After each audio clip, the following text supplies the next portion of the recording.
सजीवों में अनुरक्षण का कार्य निरंतर चलते रहना चाहिए ताकि वे जीवित रह सके। इस कार्य के लिए विभिन्न प्रक्रियाएं या प्रक्रम जैसे पोषण, श्वसन, वहन, उत्सर्जन सामूहिक रूप से कार्य करती है। ऐसे प्रक्रम जो सामूहिक रूप से अनुरक्षण का कार्य करते हैं जैव प्रक्रम यानी लाइफ प्रोसेसेस कहलाते हैं। इस वीडियो में हम पोषण के बारे में जानकारी प्राप्त करेंगे। सजीवों को विभिन्न कार्यों को करने के लिए तथा जीवन का अनुरक्षण करने वाले आवश्यक प्रक्रमों के लिए ऊर्जा की आवश्यकता होती है। इसी के साथ शरीर की वृद्धि के लिए विभिन्न पदार्थों की आवश्यकता भी होती है। सजीव ऊर्जा और पदार्थों को भोजन से प्राप्त करते हैं। भोजन को शरीर के अंदर लेने के प्रक्रम को हम पोषण यानी न्यूट्रिशन कहते हैं। भोजन ग्रहण करने की विधि के आधार पर पोषण के दो प्रकार है, स्वपोषी पोषण यानी ऑटोट्रॉफिक न्यूट्रिशन और विषमपोषी पोषण यानी हेटेरोट्रॉफिक न्यूट्रिशन। सृष्टि में कई ऐसे जीव हैं जैसे हरे पौधे, शैवाल और कुछ जीवाणु अपना भोजन खुद बनाते हैं। इन्हें स्वपोषी जीव कहते हैं तथा इनकी पोषण पद्धति को स्वपोषी पोषण कहते हैं। अन्य जीव जैसे मनुष्य, गाय, शेर अपने भोजन के लिए दूसरे जीवों पर निर्भर होते हैं। इन्हें विषमपोषी जीव कहते हैं तथा इनकी पोषण पद्धति विषमपोषी पोषण कहलाती है। वे जटिल पदार्थों को ग्रहण करते हैं तथा इन्हें विभिन्न जैव उत्प्रेरकों एंजाइम की सहायता से सरल पदार्थों में खंडित करते हैं और पोषण प्राप्त करते हैं। चलिए स्वपोषी पोषण को विस्तार से समझें। स्वपोषी पोषण में जीव प्रकाश संश्लेषण यानी फोटोसिंथेसिस के प्रक्रम से अपना भोजन खुद बनाते हैं। वह प्रक्रम जिसमें जीव पर्यावरण से कार्बन डाइऑक्साइड और जल लेते हैं तथा क्लोरोफिल और सूर्य के प्रकाश की सहायता से इन्हें कार्बोहाइड्रेट में परिवर्तित करते हैं, प्रकाश संश्लेषण कहलाता है। कार्बोहाइड्रेट से वे अपनी ऊर्जा की आवश्यकता प्राप्त करते हैं। प्रकाश संश्लेषण की प्रक्रिया को इस रूप में भी दर्शाया जाता है। प्रकाश संश्लेषण के लिए कार्बन डाइऑक्साइड, पानी, क्लोरोफिल और सूर्य का प्रकाश आवश्यक होते हैं। चलिए इसकी विधि समझें। पत्ती की सतह पर सूक्ष्म छिद्र होते हैं जिन्हें हम रंध्र यानी स्टोमेटा कहते हैं। रंध्र गैसों का आदान प्रदान करते हैं। इनकी सहायता से कार्बन डाइऑक्साइड वायु से लिया जाता है तथा ऑक्सीजन वायु में छोड़ा जाता है। इसी तरह पेड़ की जड़ें मिट्टी से पानी प्राप्त करती है तथा इन्हें ऊपर की ओर भेजती है ताकि पानी की आवश्यकता की पूर्ति की जा सके। हरी पत्तियों में क्लोरोप्लास्ट होते हैं जिनमें रंग द्रव्य यानी पिगमेंट क्लोरोफिल होता है। प्रकाश संश्लेषण के दौरान क्लोरोफिल प्रकाश ऊर्जा को अवशोषित यानी एब्जॉर्ब करता है। विभिन्न क्रियाओं से प्रकाश ऊर्जा का रासायनिक ऊर्जा में रूपांतरण होता है। इसी तरह जल अणुओं का हाइड्रोजन और ऑक्सीजन में अपघटन यानी स्प्लिटिंग होता है।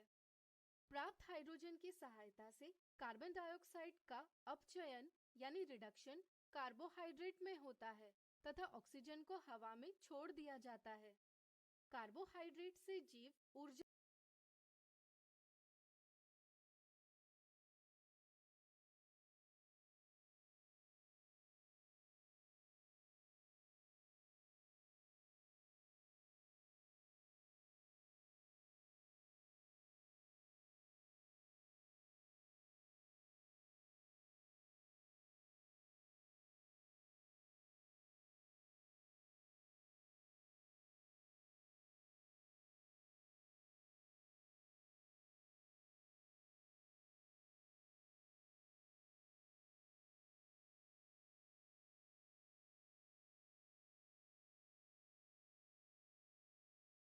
प्राप्त करते हैं। कार्बोहाइड्रेट को मंड यानी स्टार्च के रूप में पत्तों में या विभिन्न भागों में इकट्ठा किया जाता है। ऊर्जा के साथ साथ स्वपोषी जीवों को अन्य कच्ची सामग्री की भी आवश्यकता होती है ताकि वे अपने शरीर का अनुरक्षण कर सके, जैसे नाइट्रोजन, फास्फोरस, मैग्नीशियम, लोहा और अन्य पदार्थ, वे इन्हें मिट्टी से प्राप्त होते हैं। रंध्र छिद्रों से जल वाष्प यानी वाटर वेपर के रूप में जल की पर्याप्त मात्रा में हानि हो सकती है। इसे रोकने के लिए रंध्र छिद्रों के आसपास द्वार कोशिकाएं यानी गार्ड सेल्स होती है, जो छिद्रों को बंद करने और खोलने का कार्य करती है। जब जल द्वार कोशिकाओं के अंदर जाता है, तब वे फूल जाती है और रंध्र के छिद्र खुल जाते हैं। इसी तरह जब जल द्वार कोशिकाओं के बाहर आता है, तब वे सिकुड़ जाती है और रंध्र के छिद्र बंद हो जाते हैं। अब चलिए विषमपोषी पोषण को विस्तार से समझें। स्वपोषी जीवों द्वारा बनाए गए भोजन पर ही विषमपोषी जीव निर्भर करते हैं। भोजन के स्वरूप, उपलब्धता तथा भोजन ग्रहण करने के ढंग पर विभिन्न विषमपोषी जीवों के पोषण की विधि भिन्न हो सकती है। उदाहरण के लिए, कुछ विषमपोषी जीव जैसे ईस्ट, मशरूम और फफूंदी भोजन का विघटन अपने शरीर के बाहर करते हैं और उसके बाद उसका अवशोषण करते हैं, जबकि अन्य जीव भोज्य पदार्थों का अंतर्ग्रहण करते हैं, जिसका पाचन शरीर के अंदर होता है। शाकाहारी जीवों में भोजन अचल है, जबकि मांसाहारी जीवों का भोजन गतिशील है। शाकाहारी भोजन जैसे सेल्यूलोज पचाने के लिए गाय जैसे जीवों में लंबी क्षुद्रांत यानी स्मॉल इंटेस्टाइन होती है, जबकि मांस का पाचन सरल है, इसलिए बाघ जैसे जीवों में क्षुद्रांत छोटी होती है। कुछ जीव मरे हुए जीवों से अपना पोषण प्राप्त करते हैं, जबकि कुछ जीव जीवित पशुओं से अपना भोजन प्राप्त करते हैं। एक कोशिक जीवों यानी सिंगल सेल्ड ऑर्गेनिजम्स में भोजन उनकी संपूर्ण सतह से लिया जाता है, जबकि बहुकोशिक जीवों यानी मल्टीसेलुलर ऑर्गेनिजम्स में एक उन्नत प्रणाली होती है। चलिए अमीबा के भोजन ग्रहण की पद्धति को समझें। जैसे कि एक कोशिक जीवों में भोजन उनकी संपूर्ण सतह से लिया जाता है, अमीबा अपनी कोशिकीय सतह से उंगली जैसे अस्थायी प्रवर्ध से भोजन के कणों को घेर लेते हैं। इन प्रवर्धों को पदार्थ या कूटपाद यानी सूडोपोडिया कहा जाता है।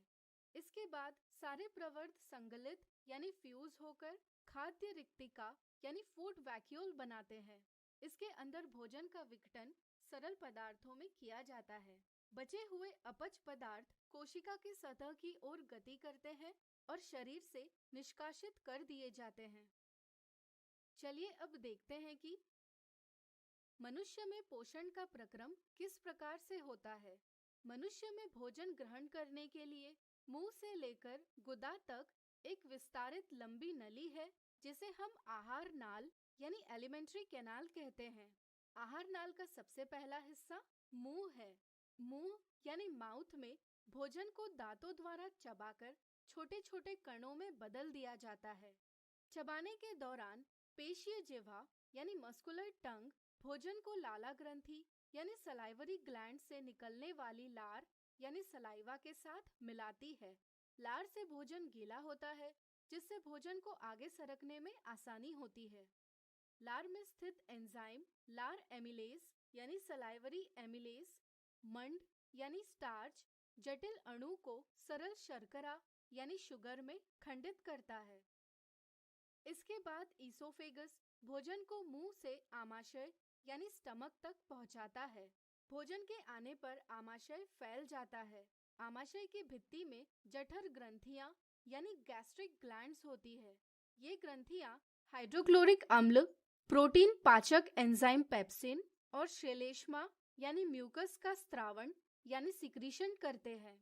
हाइड्रोक्लोरिक अम्ल अम्लीय माध्यम तैयार करता है और एंजाइम पेप्सिन अम्लीय माध्यम में कार्य करता है तथा श्लेष्मा आमाशय की आंतरिक आस्तर यानी इनर लाइनिंग की अम्ल से रक्षा करता है। आमाशय में अवरोधनी पेशी यानी स्पिंचर मसल अम्लीय भोजन के निष्कासन को नियंत्रित करती है, जिससे आमाशय से भोजन क्षुद्रांत्र में पहुंचता है। क्षुद्रांत्र आहार नाल का सबसे लंबा भाग है। क्षुद्रांत्र अत्यधिक कुंडलित है और इस कारण यह संहत स्थान यानी कॉम्पैक्ट स्पेस में अवस्थित है। शुद्रांत्र यकृत यानी लिवर और अग्न्याशय यानी पैनक्रियास से स्त्रावण प्राप्त करती है। यकृत से स्त्रावित पित्तरस यानी बाइल जूस अम्लीय भोजन को क्षारीय यानी अल्कलाइन बनाता है। साथ ही साथ पित्तरस में उपस्थित पित्त लवण यानी बाइल सॉल्ट वसा की बड़ी गोलिकाओं यानी ग्लोब्यूल्स को छोटी गोलिकाओं में खंडित करता है, जिसके कारण एंजाइम की कार्यशीलता बढ़ जाती है।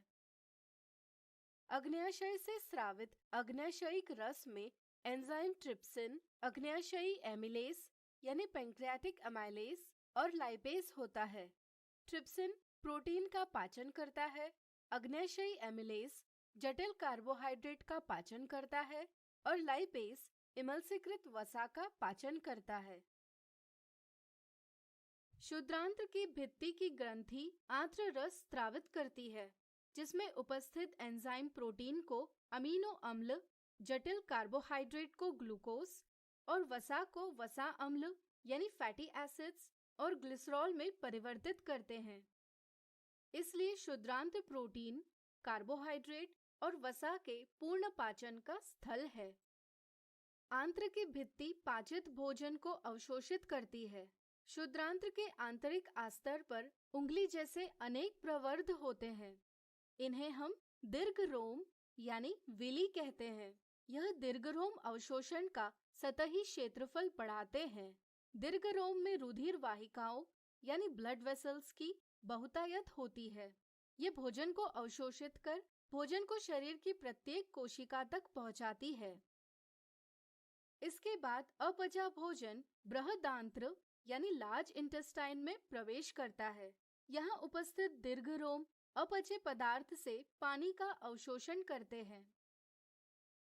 वज्रय पदार्थ यानी वेस्ट मटेरियल गूदा यानी एनस द्वारा शरीर के बाहर कर दिया जाता है। गूदा अवरोधनी यानी एनल स्पिंचर वज्र पदार्थ के बहिक्षेपण यानी एग्जिट को नियंत्रित करती है।